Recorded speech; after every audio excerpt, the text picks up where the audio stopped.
So, will the NGAD program remain the backbone of US air power, or will it have to compromise on more efficient combat drones? Give your opinion in the comments column, and don't forget to like and subscribe for other interesting videos.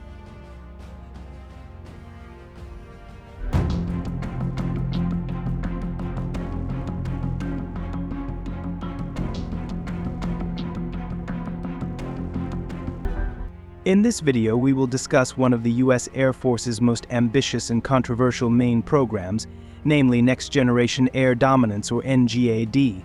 This program not only promised extraordinary combat capabilities, but also cost prohibitive amounts. Let's dig deeper. Next Generation Air Dominance (NGAD) is a major US Air Force program aimed at creating the next generation of air superiority fighters.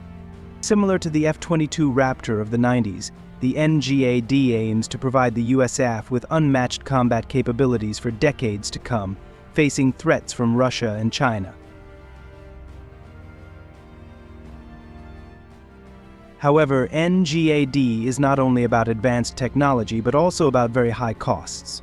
Secretary of the Air Force, Franck Kendall Jr., revealed that the cost per aircraft could reach several $100 million. With only around 200 units planned, is this cost justified? How will this impact the US defense budget?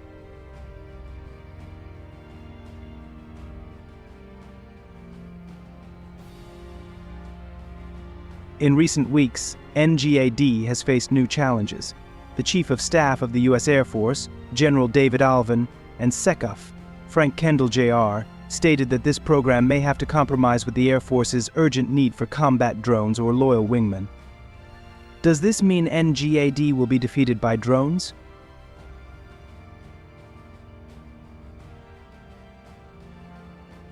The USAF is already designing and producing combat drones that it hopes will escort its warplanes, opening up new opportunities in air warfare. Loyal wingmen, as companion drones, can provide a significant tactical advantage. How will these developments impact NGAD priorities?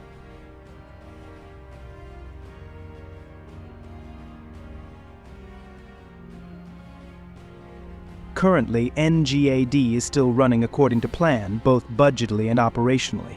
However, with pressure to allocate resources to combat drones, will NGAD remain a top priority? Or will we see a shift in strategy towards cheaper and more flexible drone technology?